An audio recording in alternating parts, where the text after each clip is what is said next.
Just need to make sure that we are live here.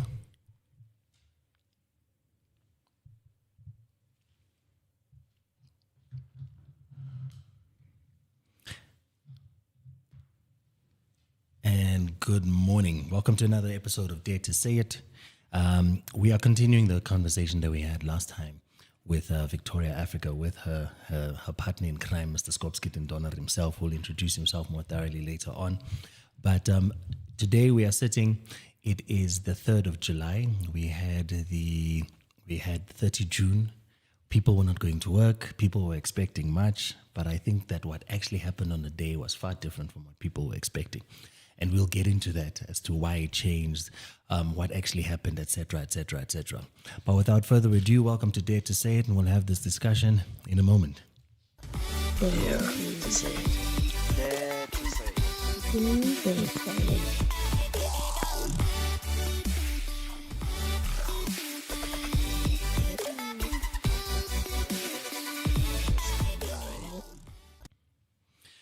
Welcome, Trevor. Morning. How are you doing? I'm good, and how are you? Good. The last time we had a conversation, you were sitting on the bench. Yes. You know, we said ladies first. You're sitting on the bench with Victoria sitting, and but I can see you guys are a dynamic duo. You know, that there's a lot happening. There's a lot that has to be said. There's a lot of experience. There's a wealth of knowledge here that we need to tap into. Yes. But just if you can briefly, in a nutshell, tell us, who am I speaking to? Okay, my name is Trevor. I was born and bred in Soweto. I'm currently interim chairperson of the Patriotic Alliance in Sub-Region D in the city of Joburg. Yes, I'm a father to two beautiful girls. I'm a son, I'm an uncle, I'm a partner, and I'm a community activist. Okay. You know, what tops it all is that I am the son of the soil, and I love my country more than I love anything else. Okay. Just move the mic slightly closer to you then. Okay. Just like, don't worry, it doesn't bite. Yes. Well, 30 June came. I can tell you what my expectations were. My expectations were, I was expecting to see lots and lots of people leave on the same day. So let me just sort out that sound issue. Okay. Lift that up. There we go. Lower. There we go. So I was expecting to see lots and lots of foreigners just leaving the country, right? Yes. I was expecting marches almost everywhere where there were foreigners. I was expecting the media in South Africa to go crazy, where people can't go to work, etc. So June 30 was I was expecting something closer to June 16. Yes. But on the morning I left, I went to a funeral down in Soweto, and I saw nothing. And when I got to Soweto, I thought, okay, no, maybe it's 8 o'clock. You know, it's still early. People are waking up. And I left at about 11, and nothing. Nothing happened. You know? And this is Soweto. Yes. This is Soweto. On Sunday, I had seen, I was coming out of Lenasia, and we had seen marches on Sunday afternoon, Sunday morning. So I thought to myself that if this is Sunday, Tuesday is going to be something else, you know? But then Tuesday comes, nothing. You know, I was expecting, you know what we have in Easter? Those buses that are going to Moria. Yes. You know, like the toll gates are full. Yes. We were expecting something like that, like buses and buses full of Malawians, Zimbabweans, whatever, going to Bait Bridge, going to Lewombo, you know, say it's the last day, let's get out, right? Nothing. True. Nothing. What did you see on the ground, and why do you think it happened this way? Okay. To start with, the 30th of June march was planned, but unfortunately, I think we are in a country where lawlessness is allowed to prevail from the government point of view. To be honest with you, remember our country's been sold even though as South Africans, we don't want to accept that. So with our government, they were supposed to have moved to the right direction because if they could see that this thing is getting traction and all, people are fed up with foreign nationals and all. But we've got a government that doesn't want to play its part. But however, they're always protecting all these lawlessness for all the reasons that they know, right? And also remember with South Africans, we are not a violent nation. The protests were enough. The message was amplified in a proper way and a proper manner. So with us, we're just expecting people to, like their high commissioners and their embassies to organize more transport for them prior to 30th of June. 30th of June was a day that some patriots, they chose that, this should be a final day where illegal immigrants should leave South Africa and all, right? Unfortunately, that did not happen in that manner. And I find it to be upsetting that our government, they claim to have invested 600 million worth of weaponry and law enforcement. But that one we know it is like the COVID money. Yes. It was spent, but we don't know exactly where it went. Yes, because I saw there was private security involved, etc. Yes. But I like the point that you make there, Trevor. You are saying that we are peaceful by nature, right? So the expectation that it was going to be this violent thing is incorrect. It's actually un-South African, right? What we're trying to do is to express our grievances peacefully without hurting anybody. To say, we are fed up, please go. If you are legal, fine. If you are illegal, respect our law, leave. Is that more or less it? Yes. So then, all of this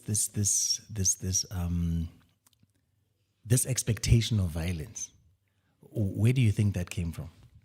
Okay. I would say there are people who, I'd say it's a dead force. They're trying to divert from the actual problem that we have as a country, which is illegal immigration. And there's people who want to sow divisions amongst us as African people, right? And they want to deem us as violent people, as South Africans. Because remember, out of the 54 states in Africa, I'd say 50 of them are failed states. And there's a whole lot of insurgency, there's a whole lot of terror groups and stuff. So they wanted to deem us as they are Africans. So this is their behavior, they're violent and all. So they were trying to, remember sometimes when you speak of something for a very long time, your words become an actual action. So remember, we've got people with different level of education and understandings. And they were hoping that there'll be those who, just derail from the actual mission. It's to fight against illegal immigration. And they were hoping that maybe there'll be some of the patriots who would start these lootings and stuff so that everything could be out of control and the term xenophobia could sit very well amongst us. Okay. No, I hear what you're saying. So essentially what you're saying is that the movement itself did not want to be violent. Yes. But the people outside against the movement, they wanted it to become violent so they could say, you see, they're behaving this way, they are xenophobic, they are violent, etc. Yes, ma'am.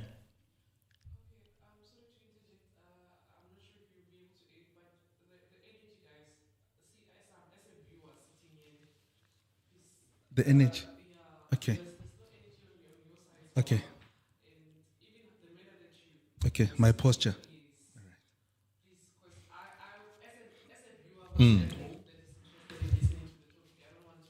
Okay. I know, guys. We just got some input from the director here. No, she walked in 10 minutes ago. She took over the whole show. She's giving us. But no, she has a point.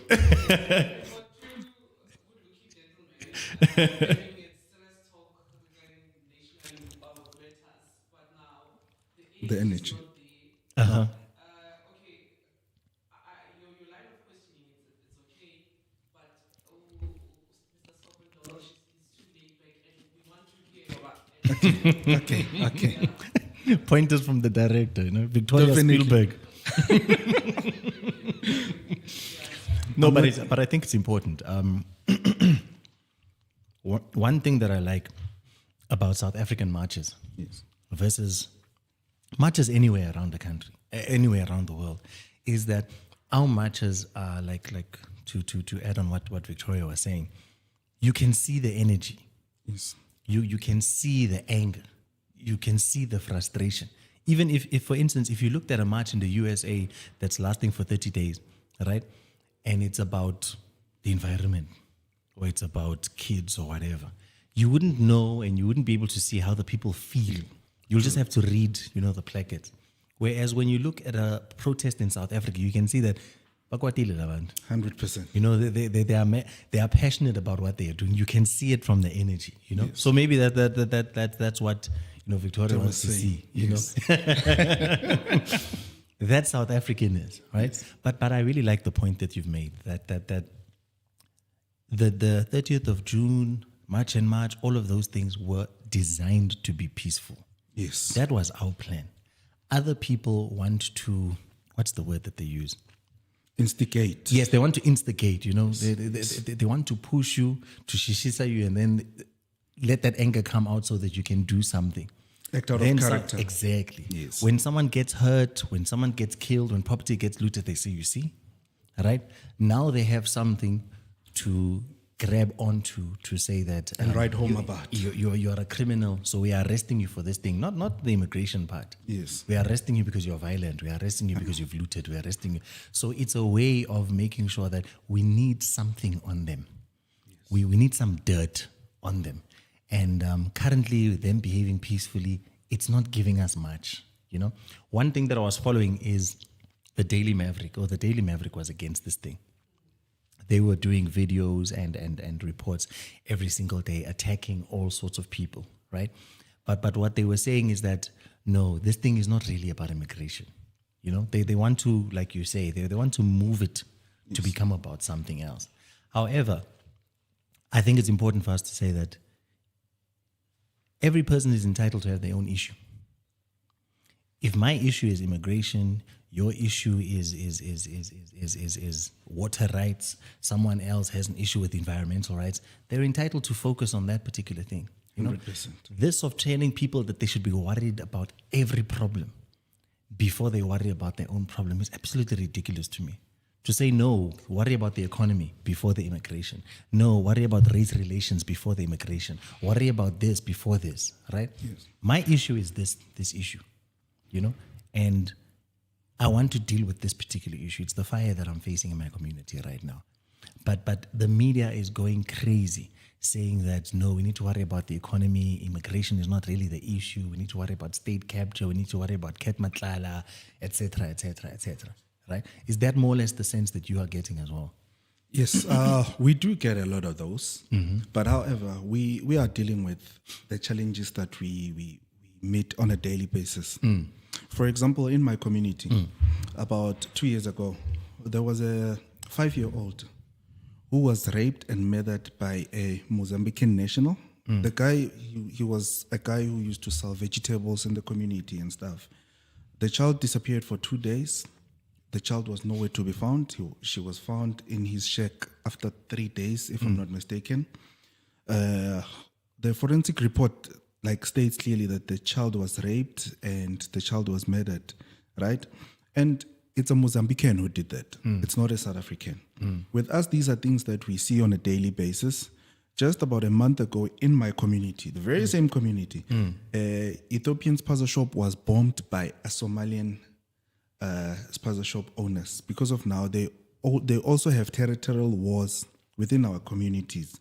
Those are things that we face every day. They bring them here now. They bring them here, right? And with us, we are dealing with things that are affecting us on a daily basis. In 2024, 10 children died in Soweto in Naledi. Mm-hmm. And the food were from the spaza shop. Yes, you remember that. Yes. You understand? And my colleague here, Victoria Africa, she was in the forefront for that one, for the 10 children who died in Naledi. Yes. Those are things that affect us on a daily basis. Just earlier this year, we went to Mpumalanga. There was a landlord who was raped by her own tenant, who is a Somalian. Right? That guy, he was raping his landlord. And it was something that was happening on a regular basis.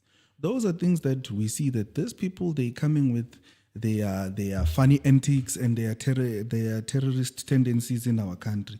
And these things, they affect us. Like I said, I've got 2 daughters. So what if it was my daughter who was affected by this? So, people, there's people who speak from a point of privilege who are not affected by all these things. They live in high walls. They've got security guards. They've got bodyguards and everything. With us, we're just regular citizens. We walk around every day. We are the ones who are getting mugged. We are the ones who are being affected by these rapes. We are the ones who are being being affected by house robberies and all. So people who don't understand, even the drug trafficking stuff, right? It's us who are being affected in our communities. Because if you check, wherever you go, Nyaupe is in our communities, crystal and all these other drugs. And if you check where the source is, mostly you find that it's from foreign nationals, right? It might be somebody from South Africa who is selling drugs, but if you check who's the supplier, it comes from a foreign national. Hence, we are fighting this illegal immigration because of having these grey people in our country. It's uncalled for, and it's a danger. It's a security risk for our country and our nation. No, I think you're absolutely right. But you make a very important point that for me, living Ekas, for me, living where these guys are living, it's very different from someone living in Bryanston in the high community. His problem is the economy. His problem might be state capture. His problem might be potholes, etc. My problem is very, very different. And, I think it's actually very insulting when we go around as people who are living in gated communities and say, no, you guys are fighting about the wrong thing. Yes. It's like we are telling you that you are stupid. You don't really know what the problem is, right? Yes. Whereas that person wakes up every single day, walks past 3 drug houses, walks past a field and realizes that I might be walking past a body that's somewhere just here, something that a person in a gated community never has to experience.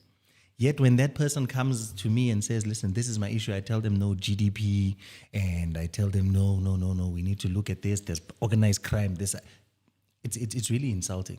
I think we need to recognize the humanity of people of all classes and also recognize that they have the ability to identify their own problems. It's like us speaking for a woman comes to me with period pains and I say, it's not that bad. What do I know about a period pain?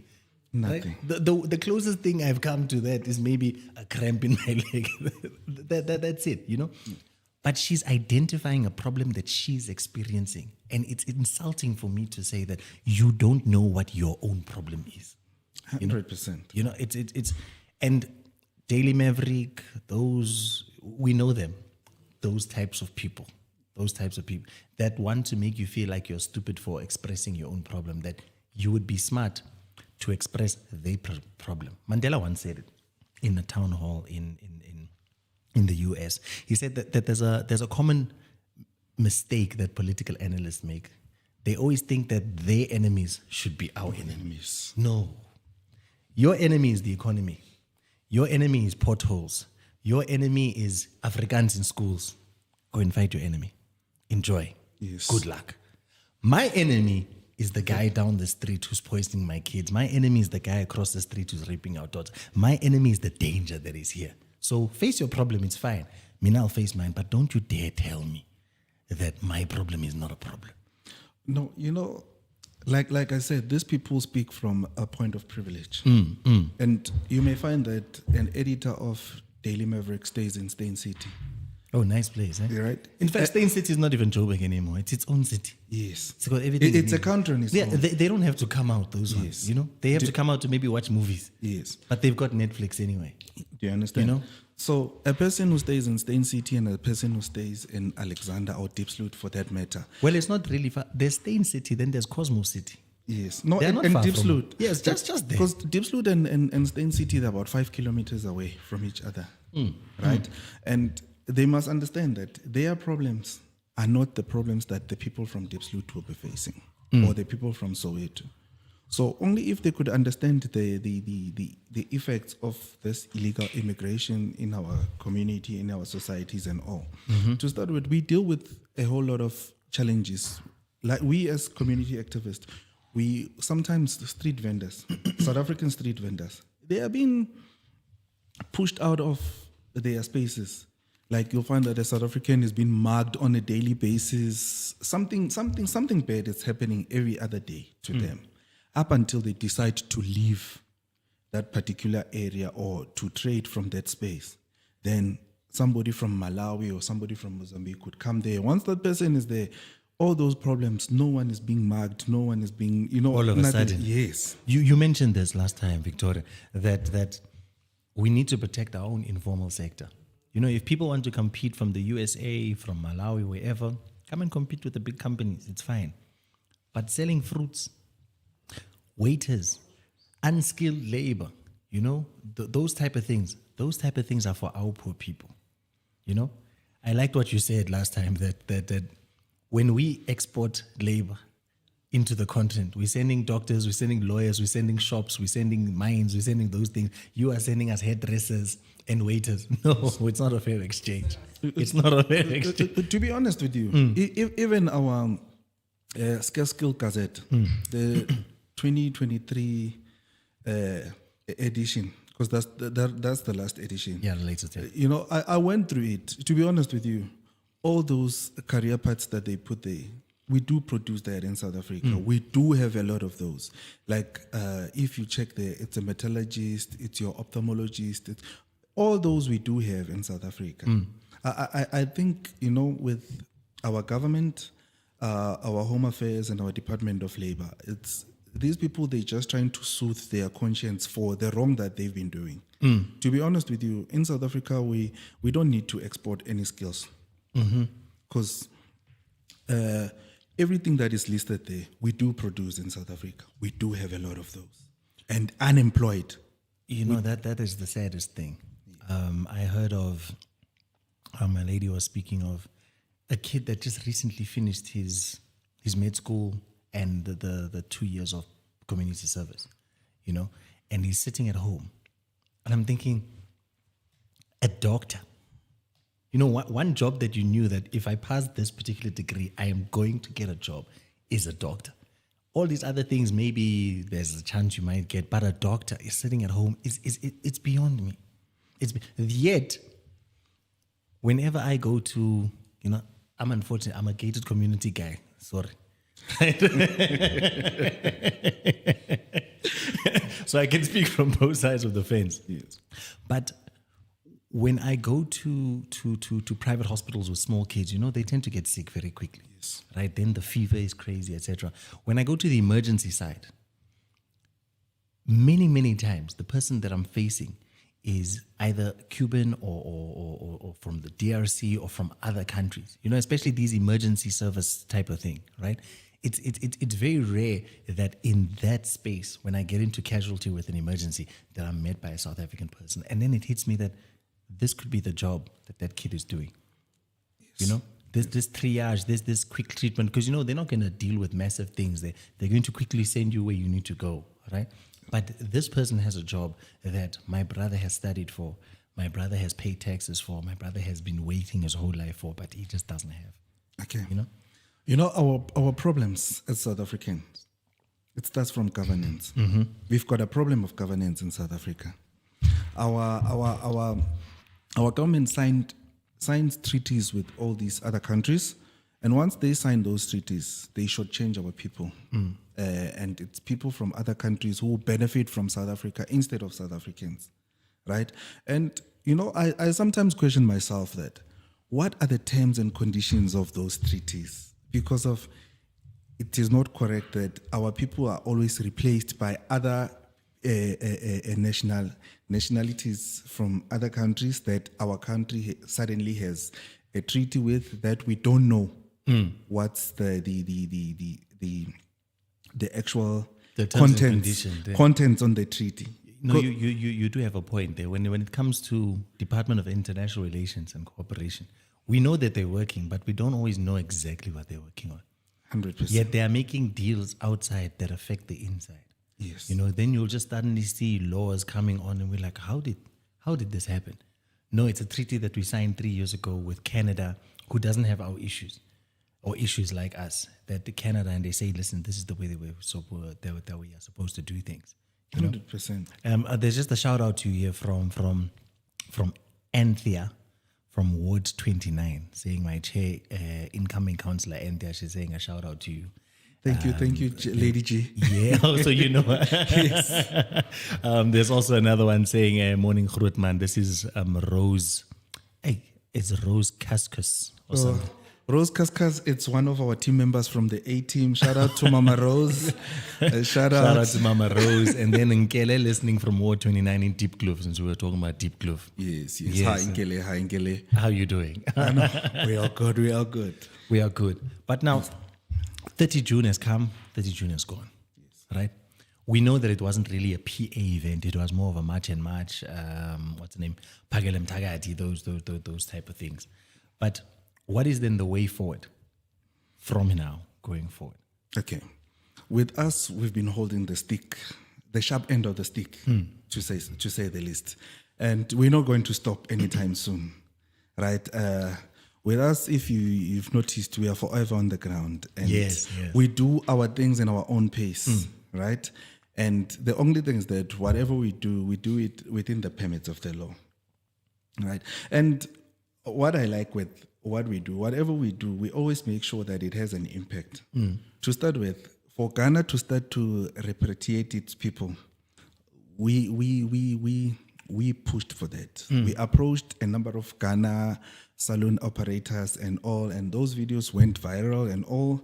That's when Ghana started summoning our Minister of International Relations and their High Commissioner. They had the meetings, and then they started repatriating their people. And there's still more, because we always go there. Because I think in the next week or two, there's 300 more of Ghanaians who are going. Am I right? Yeah. Yes, and the numbers are big. I hear 600 and Malawians, etc. It's not a small amount. Yes, with everything we do, we also do follow-ups. We don't just go there and then we just leave it at that. Can I say something in Sesotho? I know. Yeah, Naga Msotho. Na and the A team, we are what we call wherever we go, we make sure that we make an impact and we follow it up to the last day, and up until something happens. So you are not a one-hit wonder. No. It's a daily, steady thing, full-time. Yes. Let me tell you, I even resigned from my job. I'm doing this full-time now. I'm doing this full-time because I could see that our country is gone. So if anything, we won't have a home anymore. With one thing that as South Africans that we need to be aware of, and something that we need to be worried about, we are at the tip of the continent, and for us there's nowhere to go, because the whole continent is in tatters. It's in tatters, to be honest with you. So we don't have anywhere to go, and nobody is going to come and save us if we're not saving ourselves. You make an important point there. We don't have a South Africa to go to. When things get shubile here, yes, it's then the whole continent is dark. Yes, in addition to what I just said, another thing that's worrying me is the ZEP and the LEP issue. Yes, the exemptions. Yes, those exemptions are unconstitutional, and I don't know why should we sign the white paper and discuss our citizenship.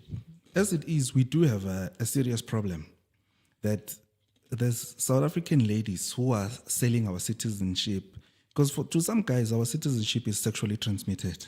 Once they sleep with South African women, they get married, they get citizenship. And then now there's this ZEP and LEP. So South Africanness is an STI. and that's worrying. That's worrying. Protect yourselves, our sisters.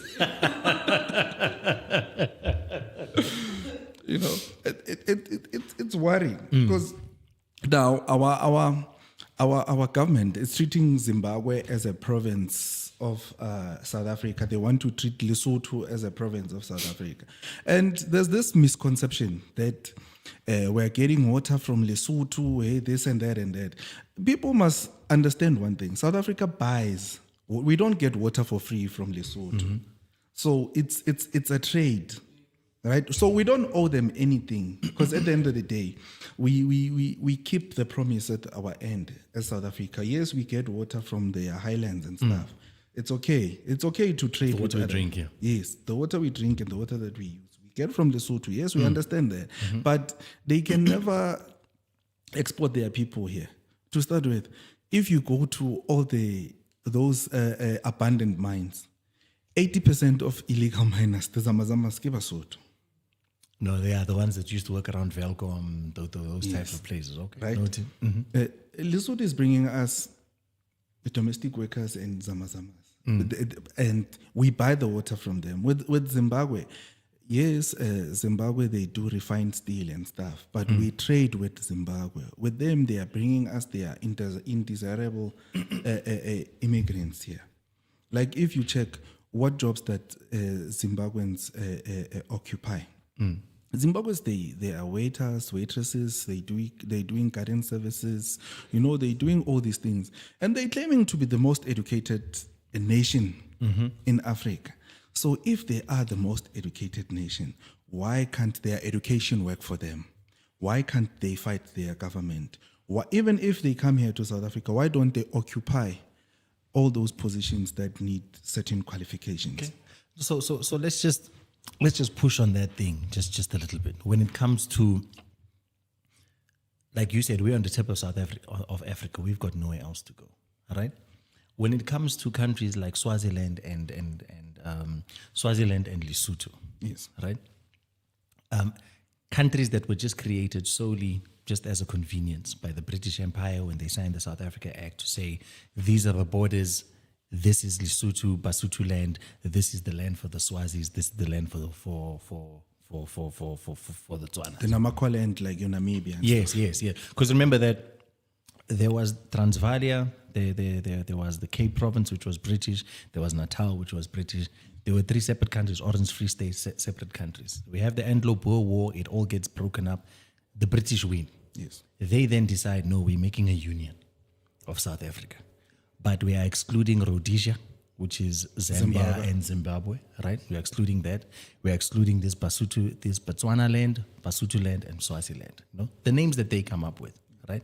However, when I look at my family, Swati and Sotho, no? I'm a South African, but my family is Swati and Sotho.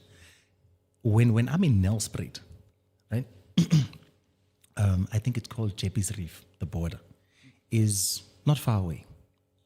It's the trade between the two countries. In fact, the Swaziland border, there's some borders you don't even have to stamp. You just, because people are coming in the morning, they're coming out in the afternoon. The same thing when you go to, for instance, Maseru or Vicksburg, right?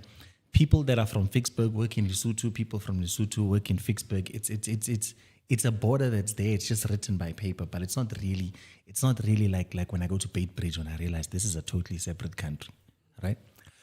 When it comes to Lesotho and Swaziland, if we were to say we're putting up a wall around them, would we not be killing our own people? Especially you speaking Sotho. If you said today that, listen, Basotho, no more. All we want to see coming into South Africa is that water from that pipe, right? Let the water come in. The rest, keep your people. We are not coming to you. You're not coming to us. What would happen to them? No. With me, I'd say that would be a great thing to happen. Remember, we need to respect other people's sovereignty.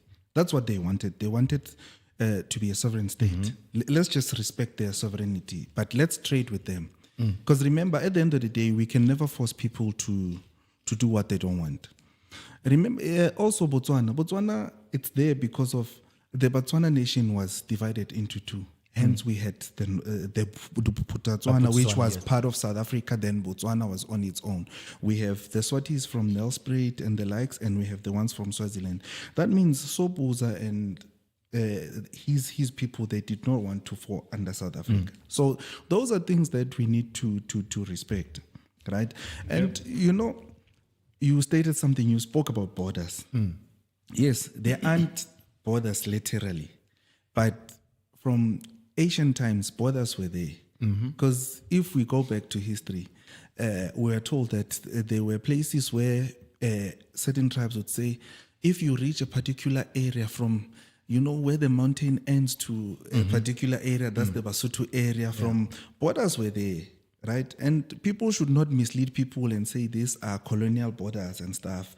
Borders were always there. People, like the Asian people always knew that if you reach a particular area from here to there, it's no longer our place. So once you pass this river, yes, whatever. This is the Hlubi area, this is the Tonga area, this is the one. So borders were always there. It's just that they weren't on maps or in legislation or something like that. Okay. So you are saying that if the Basotho want to be on their own, they should be on their own. 100%. Right? Then what would you say to the idea that we should just colonize Lesotho? To be honest with you, because I can tell you, I went to the University of the Free State. Right, that's my alma mater, and guys, Lesotho is basically a 10th province. When you are in Bloemfontein, Bloemfontein, you're in Qaqwa, you're in these places, it's like a 10th province because of this type of interaction. Especially when you're in cities like Marquardt on the border, Vicksburg, Lady Brand, those type of places. Those type of places in Lesotho, it's just convenience. Okay. Let me tell you. So this. if we said to Lesotho, guys, you are saying you want to be sovereign, but you can't without us. For instance, if we just shut the doors, you wouldn't export anything. Right? If we said we don't want your water anymore, you'd have a lot of water, but you wouldn't have electricity. Right? Why shouldn't we then say that, no, just create a 10th province, your king can be the new premier, we are incorporating you into the National Assembly, the Chamber of Provinces, we are taking over. Okay. The problem that we have with us as Africans, people are power mongers, people are power hungry. Power is the problem, you see. Hence, there's Lesotho and there's Swaziland. Because of there's people who want to control and be in power.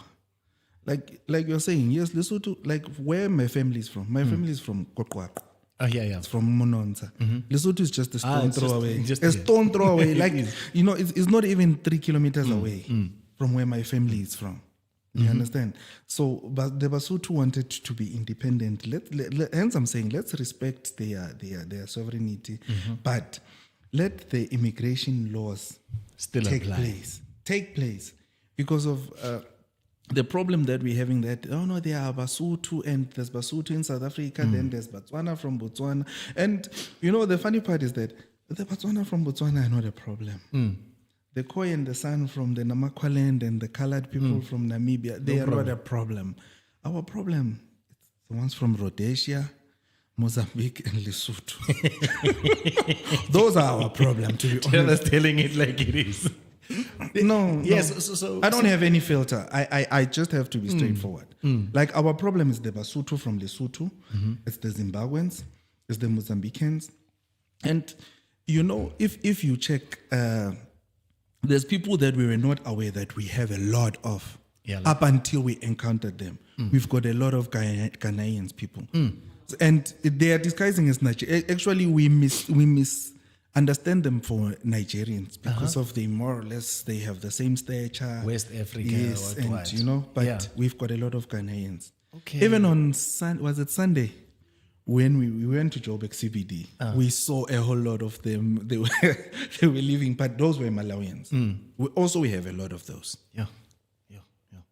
Okay. So if I were if I could be president for a year, right? Yes.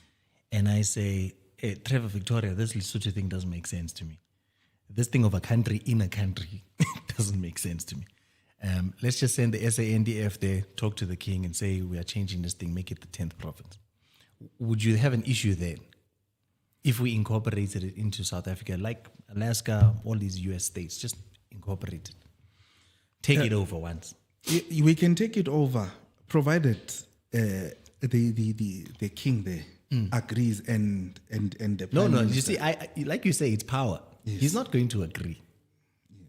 He's not going to, because now if he's a premier, he's subject to election, he needs to start a political party. Maybe, he'll win all the awards in Lesotho. It's fine, no problem, right?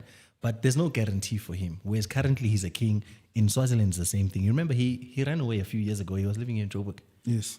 Yes. Out of Swaziland. Because there was all this unrest. They said, no, they want democracy. He's not going to say yes. We need to go there and say, we are coming, my friend. You are either on board or not. The same way after Mandela them were released, when they went to Botswana, when they went to Venda, when they went to all of these places and said, it's a country, it's not really a country, we are taking it back, it's into South Africa now. Right? Yes. To do the same type of thing. Yeah, provided if they'll be able to come to terms. Mm-hmm. Just like the Bavenda nation. Remember, their King Mpepu, right? He was the one who was the main man there. We'll do it the same. Like, for instance, there's a Tswana king, Bora Mokgopa, Yes. what. The Royal Zululand, Bafokeng and whoever.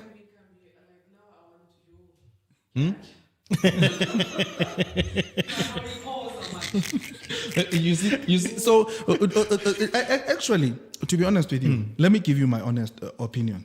These people, these countries, we should take them over because, as it is, they are our problem. Because of their outsourcing their problem, which is their people. So to essentially, our country. that's it. So you say, listen, you want a ZEP, which is basically an exemption. Right? Yes. To say I'm Zimbabwean, but I've got this exemption, I can come live. And No, work but not Zimbabwean. Yes, no, I'm making an example. not Zimbabwean. So I'm talking. Let's say Lesotho, the LEP. Yeah, Lesotho, yes, but not Zimbabwean. Cool. Yes. So Lesotho, Swaziland, we say, guys, your problems are our problems. You can't exist without us, right? If you want to be a king, you can be a king like the Zulu king, like the Xhosa king, etc. We'll give you all of that. We'll give you all of that. But you are no longer a separate country. You are the province of Lesotho. You are the province of Swaziland. Yes. Right? We are coming in, that N12, it's not changing a name when it's going in there. It's our N12. Yes. Right? The whole thing is ours. N4, Then- it's N4. Yeah, N4. That's it. Right? Yeah.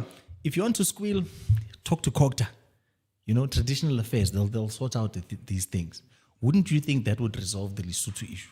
No, it will definitely do. Done. It will because let's be honest, Lesotho is in the center of our country. I always the go there. guys. center. It's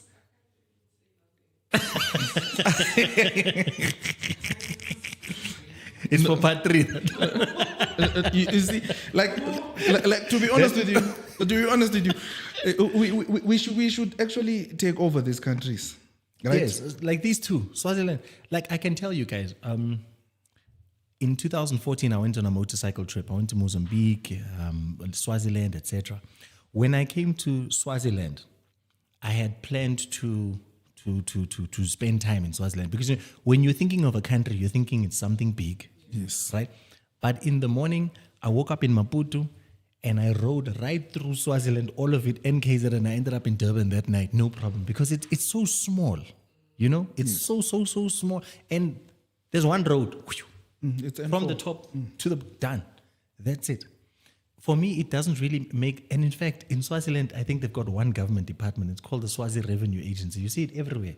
At the border, inside, it does everything, right? Just take the thing. No, actually, Swaziland and Lesotho, yes. But the other countries, no. The other countries, no, because of with what is happening. But though our government is doing that, but more in a sly way. They are trying to turn us into France. They are trying to dilute the original South African DNA. What do you mean? Okay. Look at the French population to start with. Look at the people that we call the French people. Can you tell me Paul Pogba is a French person? The thing is this. On the 30th, I was talking to one of my Afrikaans friends. He'll know who he is when he watches this. Afrikaans, right? But if you take back to, let's say, before 1652, where his people are from, they would be from France because he's got a French surname. Like, Dutoy, Fouché, those type of things, right? They are French people. However, if you'd ask anyone in his family, they would tell you that we are not Europeans at all. They're not. We are Africans, hence we call ourselves Afrikaner. I have relinquished everything that has to do with Europe. The only thing that I can't is this skin that travels with me. But I am an African. I've come to a place. I've migrated here the same way that Swazi people moved from one place to another. Then the Ndebele moved from KZN all the way up into southern Zimbabwe, etc. It's the same thing. The only difference is that you came by foot. I came with a ship. That's the difference, right? So when we start talking about race and DNA and stuff like that, then we might be falling back into this trap of tribalism. For instance, I'm a mixed person, Yes. right? And one day I went to Lesotho. We had a funeral there. No, not a funeral. It was a wedding, right? And when you get to a funeral or a wedding or a funeral there, they've got like places where the guys sleep, and then they've got places where the ladies sleep, but they've made space for you, for visitors that are coming, right? Then there's a special place where the family sleeps. Even me, I was family at that time. But then they said, Murwa arobalimo. And I was like, what are you saying? They said, no. If you are diluted with anything else, you are not Basotho. You might be family, Yes. but you're not one of us. Guys, I was probably like 20 or something, but I felt like an outcast because, I'm coming from South Africa. I'm going to this place. I'm thinking, yes, finally, When I get there, they tell me, no, you are too tall, your features, what? You are laughing. It's your people that was telling me this. But for the older people, they distinguish between someone who's Sotho and someone who's Murwa. Someone is mixed with something else. Whether you're mixed with white, whatever, doesn't matter, right? Whereas when you go to the Xhosas, it's totally different. If your father's Xhosa, they don't care. You can be white as whatever. We are putting you in. Right, but when it comes to a tribal, when we start being tribal in DNA, my concern is that where do people like me then go? No, look. Because I'm not welcome in Swaziland. Yes. I'll tell you why some other time. But no. Okay. Ne? Here in Swaziland. Can I respond to Yes. that? Remember, your paternal side of the family, that's your family, right? Yes, you'll have your maternal side and stuff, but your paternal side, that's your family. To start with me, my father is Zulu, my mother is Sotho. The only thing is that I was raised from my mother's family. My father is Zulu from KZN and Pietermaritzburg. So then, for guys with the PA, where must Gayton McKenzie go? Gayton McKenzie is colored. Yes. Yes. So I'm saying if we are going with DNA, Yes. and we are saying these are the tribes, the 12 tribes. Yes. Right? There's Zulus, there's Sothos, there's Xhosas, there's Ndebeles, what. All right? Colored in itself is not really a tribe.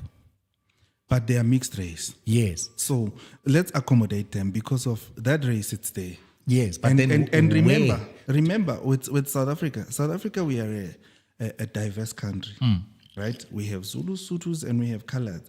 Coloureds are our people. And let's not try to divert and make this something that is not supposed to be. Then are we saying that the colored person whose paternal ancestor is Zulu must go to the Zulus? Okay, You see, it gets complicated when you start talking deep. No, it doesn't get Or- complicated. Yes. It's, Yes, that's what I'm saying. you are what we were raised with. Of a Sotho. To the Sotho. Yes. Like, let me tell you, I'm Zulu, right, by DNA. But I was raised the Sotho way. Everything here is Sotho.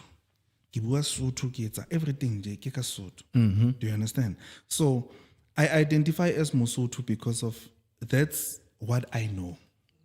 Hence, with colored people, they identify as the colored people. They identify as clear language. Remember, with colored people, there's those who still believe that my roots are deeply rooted in the Khoi people. There's those who want to be more than colored and stuff. So you are what you believe you are, or you are what you were raised to be. Okay. So we wouldn't be ripping the colored community apart and say the ones with Zulu fathers go to KZN, the ones with Sotho fathers, etc. Because let me tell you, such narratives, they are the ones that bring this element when we're dealing with foreign nationals. You'll find people say, but why are you leaving the white people? And they're forgetting that white people are South Africans. Yes, I saw this conversation with the Zimbabwean Yes. guy on YouTube Yes. where they were asking about you are a white lady, but why mustn't you return for where you're from? Even, Mama Rose, the one who just sent a message. The other time when we were at one of the hospitals, somebody said a white woman chasing African men in Africa. Those people are our people. We've got white South Africans. We grew up with white South Africans. They don't know any other country except South Africa. Those are South Africans. So their loyalty is like the Afrikaner. It's 100% here. Yes. There's this term that the Afrikaans used to use. It's a bit derogatory. It's called a sodi.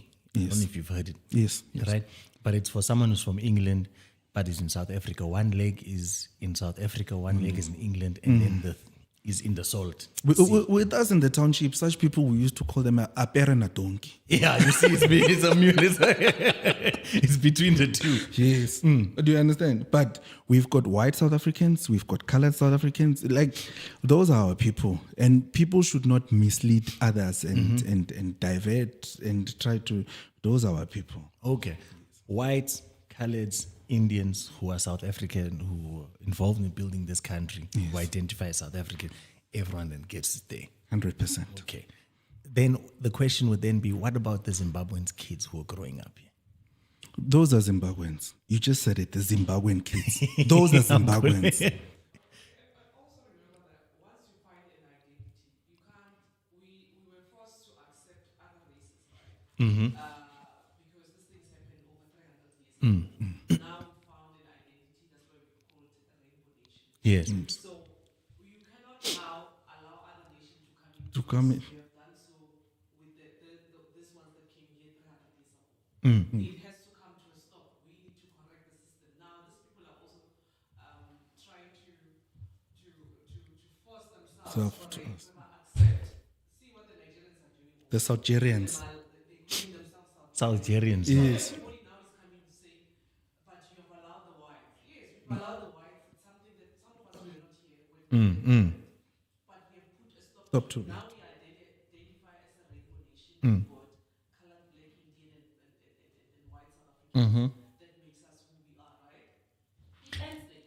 You can't come from Malawi and come and say Mala, South, whatever. Whatever. Yes. So essentially what you're saying then Victor, is that some of these foreigners will argue that because we accepted white people, Indians and coloreds, etc., we should also accept them. Actually, they're trying to emotionally blackmail us. Yes, because I see the same thing in the USA happening, saying that no, it's a country of immigrants, people came from outside, so 1 million Mexicans can come in. Say no, but we those people back then, Yes. they had laws that accepted these people. When Yes. Jan van Riebeeck came, they through their own borders, they Integrate.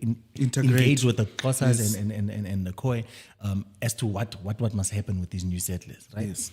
But then the people have together decided that now we have laws. Yes. And these laws are saying no further. Yes, because remember, now as South Africans, we've got our own identity, just like Victoria said, right? And now we can never, these people are being forced to integrate in our communities to start with. And the Zimbabweans are Zimbabweans. They walk differently, they speak differently, they do everything. Even when they run differently.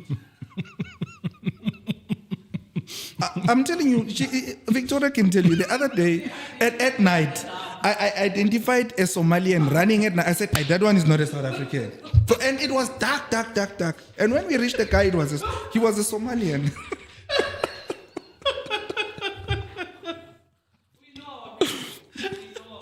Hey, okay, so Trevor's got this.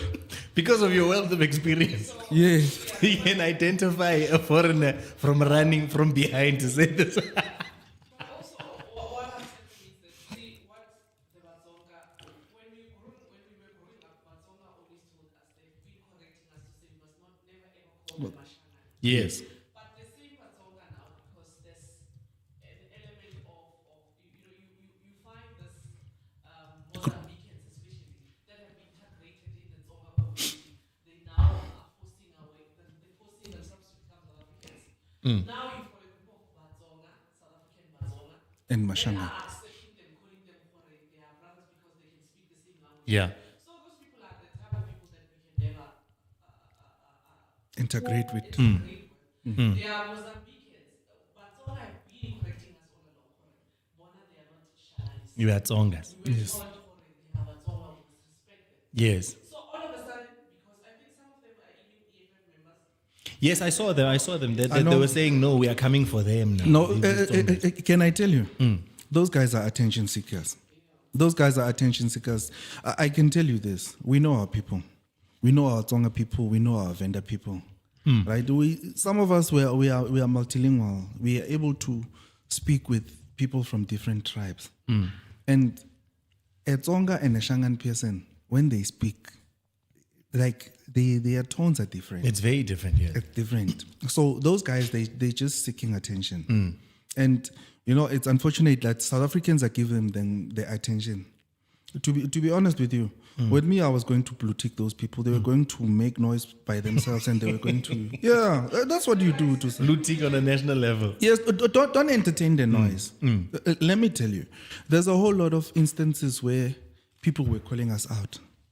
We if you've checked, you'll never find the Victoria and our team and myself responding to anyone. People would say things, they even call their names, and you know, we don't respond, we don't entertain their noise. And can I tell you, to all my South Africans, let me teach you one thing: silence is power. Silence is power. If you entertain the noise, I'm telling you, you're going to make a mistake, and they're going to find something that they're going to use against you. So just keep on doing what you're doing. With us, people criticize us, we don't respond, we go back to the ground. People criticize us, we keep quiet, we go back to the ground. That's where we speak. That's where we amplify our volume with the amount of work that we're doing. You see, we don't just entertain the noise. Hey, Rose is saying that her dad is French and her mom is colored. Where must she go? This is Rose Kaskas. She's asking you, Grootman. Mama Rose, jy ken mos, jy's 'n kleerling. Jy's 'n eerste kleerling. No, but you see, I really like that. I remember there was an interview I saw with Gaten McKenzie where he was saying why the PA didn't join with that National Colored Conference, right? It's because the NCC was just for colored people. Whereas the PA is there's coloreds, there's blacks, there's whites. We are just patriotic. We are a multiracial organization. We are patriotic about South Africans. We don't care what your color is, what your history is. If you're a South African, you're a patriot. Okay. We are sharp. Can I tell you something about us in our organization? In the PA, we don't see race. You know, the only time we, like Mama Rose and stuff, the only time we remember that Mama Rose is colored, it's when we have an encounter with other people, then they say, yeah, this colored old lady or whoever. That's the only time we remember that, but in our organization, no one, it's like we have crossed that racial barrier lines. And this is something so important because there's this guy that's trending. You guys might see him. He's from Benin, but he's in the US. His name is Frank Zanu, right? And he says that the problem with African nations is that they are not a nation in the sense like Israel is a nation. It's one type of people, one ethnic group. France is a nation because they all speak French.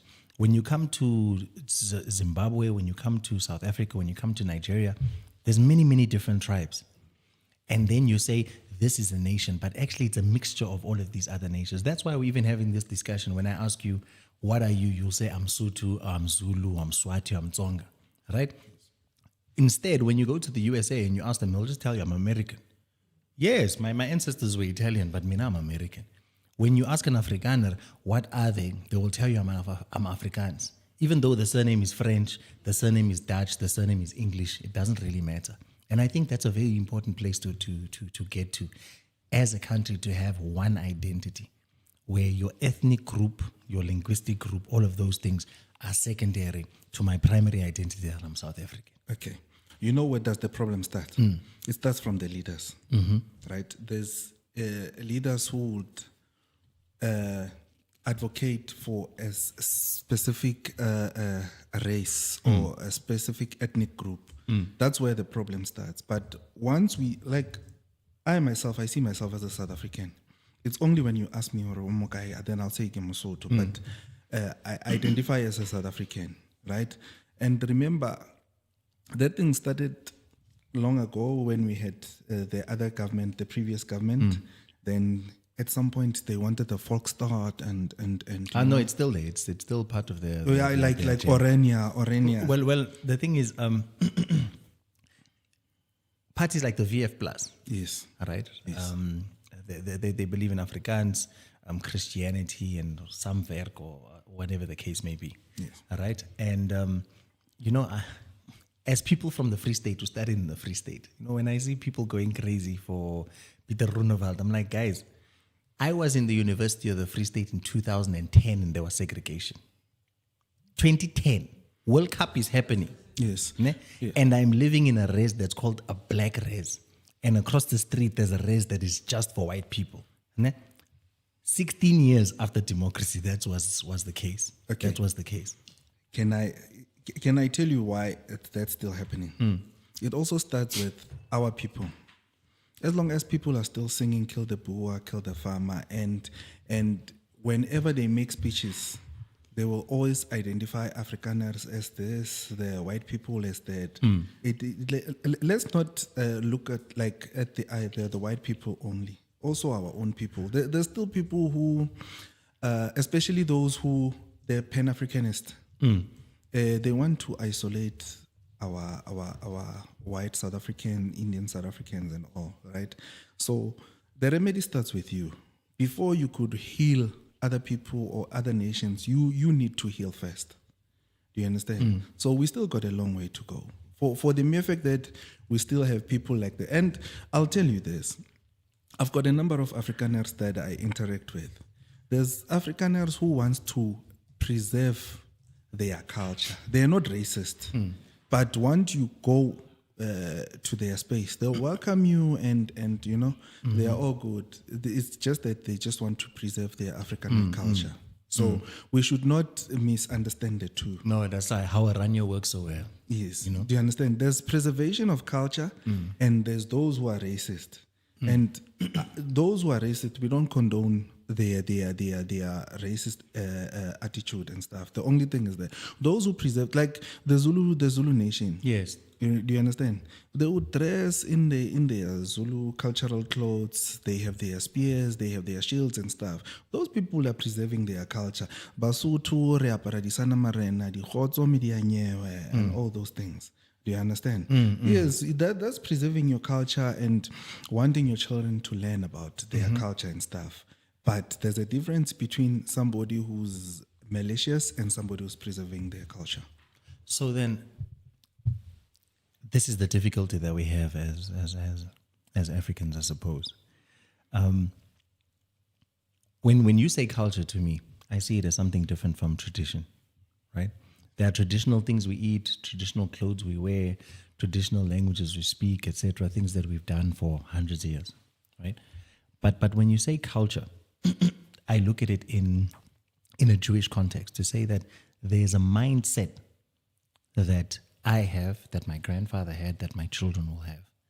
That mindset and the way that my children will interact with the world, that is their culture. What they wear, what they eat, that might change. However, for them to believe that they are the people of God, for them to believe that freedom is important, like Americans, for English colonial people to come over Africa, America, Australia, etc., but they believe that the English have the best civilization in the world. That mindset is what then defines their culture. What would you then say? What would you suggest that a South African culture must be, which is different from a Zimbabwean one or a Mozambican one? As South Africa, we do have our own culture. We identify differently. There's a whole lot. Our food, we've got braai, we've got everything. We've got our beliefs. I'd say 90% of South Africans, we are Christians. We believe in Christianity. We were raised Christianity. Although there are other religions, right? We accommodate those other religions. And the way we do, we walk, we speak, and we're different from everyone. Like, so South Africa, it's a unique country. It's multicultural, it's diverse, but it's unique. It's like that American Declaration of Independence. Yes. You know, we hold these truths to be self-evident that all men are created equal, etc. What that thing does, and this is what you touched on last time, this thing of South Africa belongs to all who live in it. It doesn't really tell us, it doesn't really tell the world who these people are. It just says whoever you find there is a South African. Can I rectify that one? Okay. People need to understand. As South Africa, we are a sovereign state. We've got our own constitution. And in our constitution, the preamble, it says South Africa belongs to all those who live in it, black, white, Indian, and whatsoever, right? And it further states that to be a South African, just because of I find you here today, you are not a South African. And our constitution has the Immigration Act and the immigration laws for a reason. You understand? If South Africa belonged to everyone who lives in it, or we wouldn't have immigration laws in our country. We wouldn't have laws that the guidelines to all the people who are coming to South Africa that as an immigrant, this is the path that you need to take. This is how you get your permit. This is how you operate. These are the kind of jobs you could do. This is what you can do. This is what you cannot do. Okay. Yes. But I also think we don't even have to explain ourselves to that extent, because once you identify as a sovereign state, what comes to your mind when you draft the constitution of a sovereign state? You're speaking to citizens, Independence. right? You're speaking to the citizen of the country.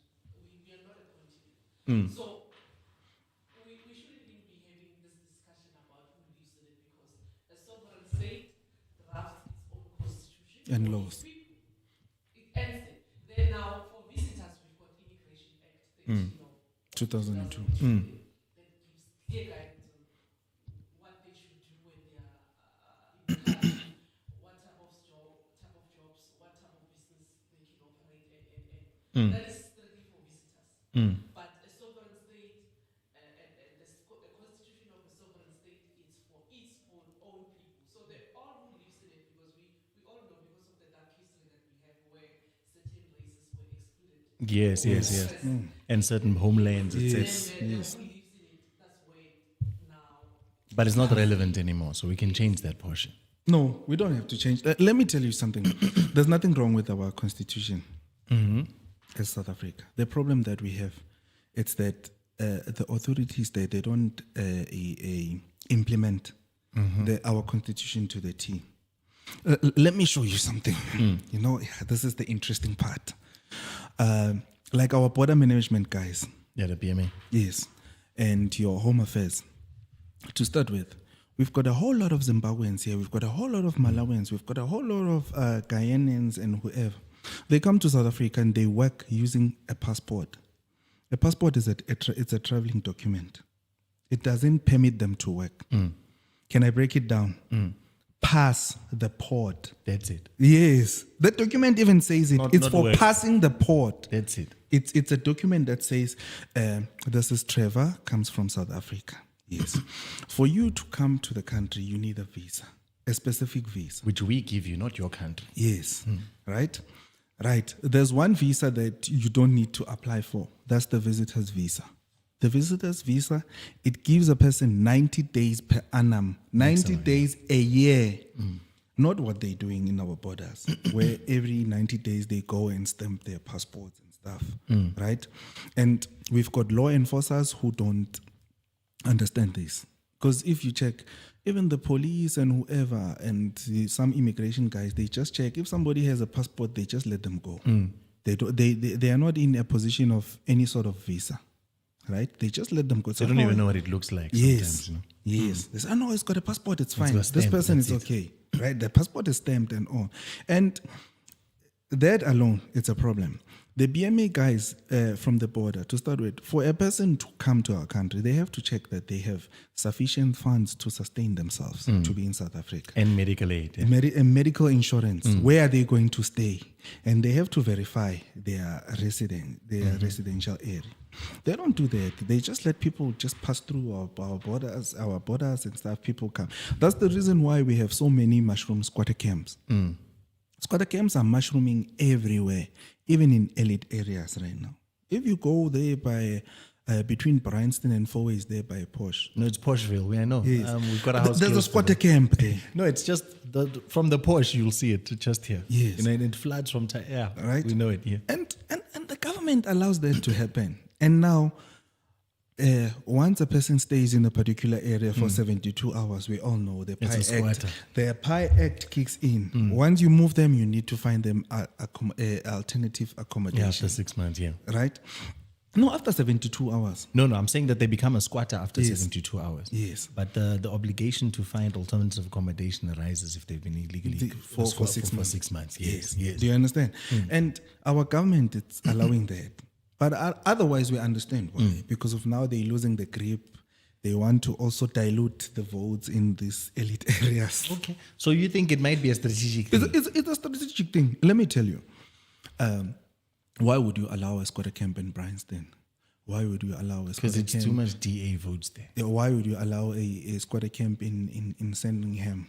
Why would you allow a squatter camp next to Foy's Garden and stuff? Next to Honeydew? That thing is done on purpose. They're just trying to dilute the votes so that once they dilute the votes, they know what they're doing. No, this is interesting. And the squatter camp maybe has 3,000 people. Yes. Whereas the complexes don't. Yes. Hey, man. Now, look, it used to be a DA run ward. Now you have 500-600 people that Who will have definitely vote. When they vote, you integrate them. Then they give them those ablution stuff and stuff. You know, they get them water and stuff. Now they fall under this ward. Now they've diluted the votes. Hey, guys. Power is a problem. Yes.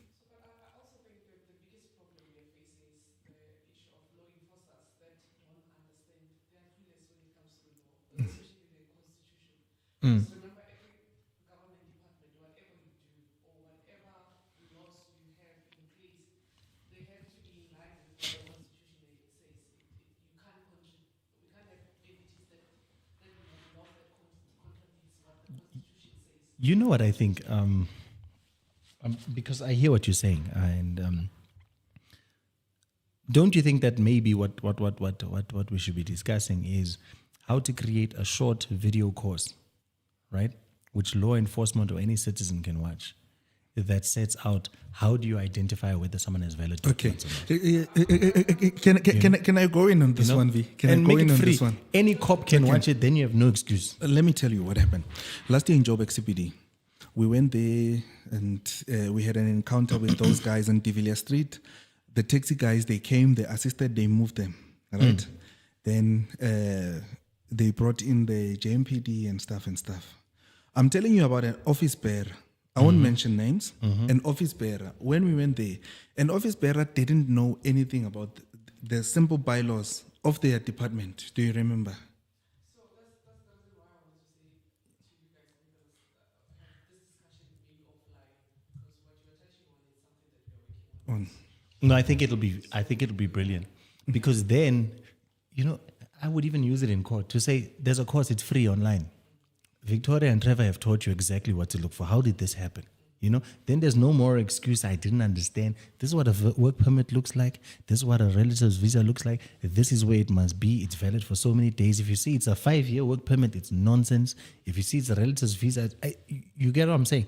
A short one, make it available, put it out there for every cop to watch. But remember, in South Africa, we've got a problem with our justice system. Our justice system, they create their own laws out of their constitution. Hence, we have a number of times where the SA Human Rights Commission and your SERI and all those NPOs and stuff, they took the government to court. And those people, they won their cases. Whereas you'll find that, even our justice system, they're overlooking the constitution. Because I think the constitution, it is our guideline. But they overlook that and they make their own delinquent judgments that would favor those people instead of upholding the constitution of this country. So that's one of the challenges that we have. And to be honest with you, with our justice system, for them to allow such cases also, I think they also need a serious tongue lashing, and they also need a serious training, because you can never go against the constitution and try to accommodate people out of the constitution, because of that's allowing lawlessness. And hence we find ourselves in so many hijacked buildings and so many undesirable things that are happening in our cities and in our country. No, you make a good point there. I know we were talking about 30 June to start with, but I think this conversation became a lot more interesting. Now, if you were president for the next 5 years, right? No, let's make it better. 10 years. If no, we can't. You'll become a Mugabe now. No, but it's 2 terms. It's 2 terms. No, let's just say that you were not just president, but you were the sovereign of this country. Yes. Right. You have got judiciary, executive, and legislative power. You are the boss. You are the king, like King Mswati. Yes. Right. Court can't tell you nothing. Ministers can't tell you nothing. You don't have to worry. What changes would you make? I can tell you this. First 90 days, Lindela will be busy. For the first 90 days, Lindela will be busy. At capacity. First 90 days, we clean the country first. Right? And then when we have the right and relevant people to be in the country, now, and whilst we're still cleaning, we're implementing all the laws that are not implemented. We make sure that everybody accounts for their department. Right? I think we need a consequence management type of setup for all the office bearers. Because now, people tend to relax. And like a Trump Doge type of thing. Yeah, because now, let's be honest. Right now, you'll see a mayor and whoever said first 100 days. But if you check the first 100 days, nothing is happening. Nothing is happening. Like right now, our cities are down and out. Last week, I went to council, right? To start with, the city of Joburg, even their reserve capital, it's very, very low. Hence, they have a problem of service delivery in the city of Joburg. Right? It's because of, I think there's people who don't do their conscripted jobs. Once people could do their jobs and make sure that revenue is collected, you cut services for those who don't pay. Right? And make sure that everything it's implemented to the T without any fear or favor. Do you understand? And yeah, if I could be a president, I'm telling you, I'll make sure that each and every law is followed to the T from day one. If you don't follow the law, whatever punishment that is there, that's what you're going to get. Okay. Yes. But I can assure you, first 90 days, Lindela will be the busiest, and our immigration officers, they'll be the busiest amongst everyone in the country.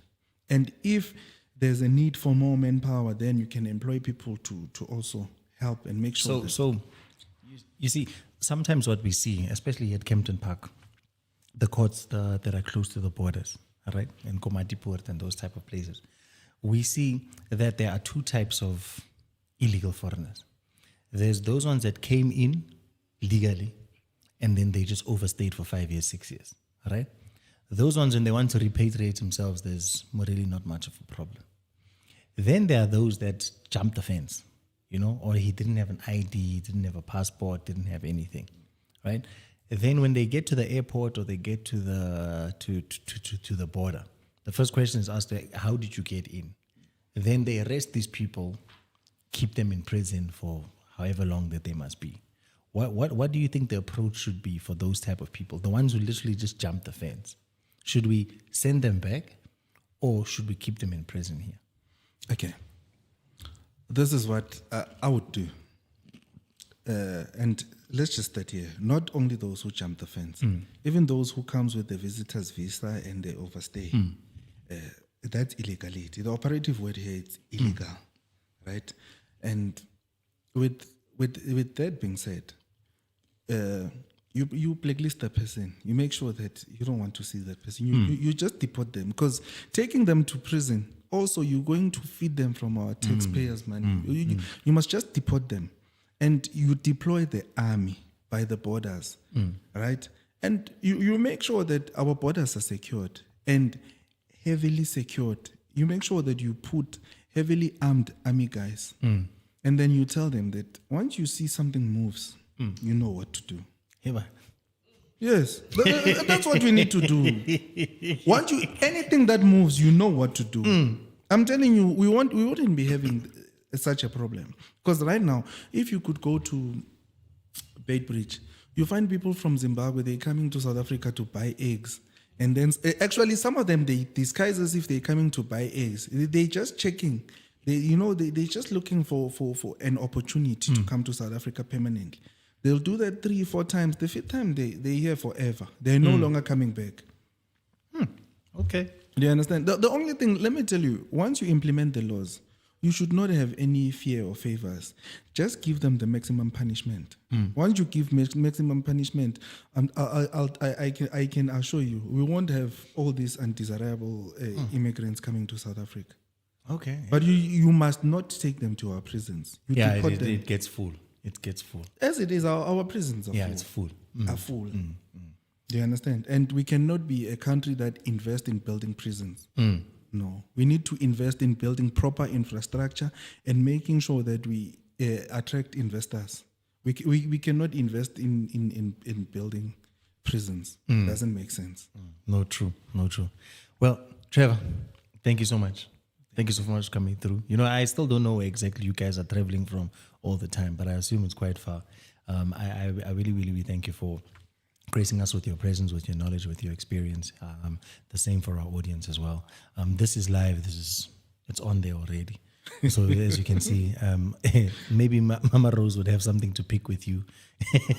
I know, Mama Rose, I'm coming home now. Please don't shout at me. If I said anything wrong, forgive me now.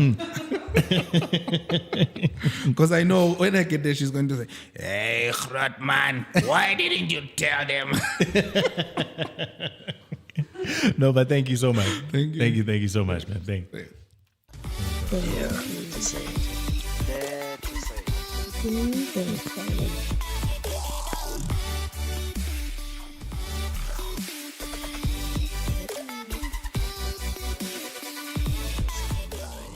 What's the choose? Winner, we need another camera.